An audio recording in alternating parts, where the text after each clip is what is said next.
hmm these jurisdictions where the parent's accused of child abuse or domestic violence, yeah, where you think, well, we don't have to give them any rights, right? We can pretty much do whatever we want. You know, I learned a new type of terminology last night. It's called charge inflation. Now, this is something that police departments might recognize, right?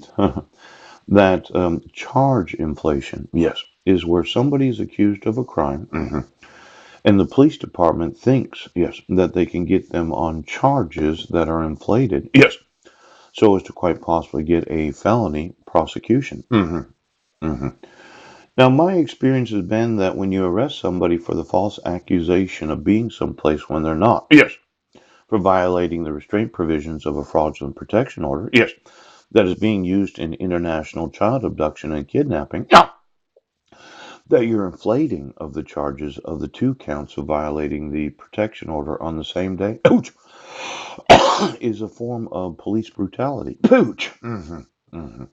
Now, I thought this was very interesting because I just did not know about charge inflation. Yes. See, if you want to convict a domestic violence batterer, list multiple charges in the police report. Now, obviously, yes, there are some requirements to be able to do that. It's called a police report. Yeah. Now, let's see here. The criminal justice response to domestic violence crime in the United States, also in some other countries, has changed in the past half century. Yeah. hmm These domestic violence incidents seem to be increasing because of the size of the population and the number of citizens that there are. Yes. It's a result of population growth. Right now. Now, the importance of the police report. Yes. Crimes described and charges listed in the first responding police officer's written report, yeah, are, in a real and practical sense, the origin of much of the prosecutorial currency, yeah, used during plea negotiations. But I never read any police report. I didn't read a police report, yes, in Sequim, Washington, or in Jefferson County. Yes. In fact, I never was given any police report. Now, some perhaps cases, the police report may be the only source of information available to prosecutors when deciding, yes, whether to file criminal charges. Yes. Thus, in a very real sense, the content of the first responding police officer's written report, yeah, may make or break the possibility of a criminal prosecution. Now, let's say you just used a traffic citation. It's New Year's Eve, 2015. Yeah.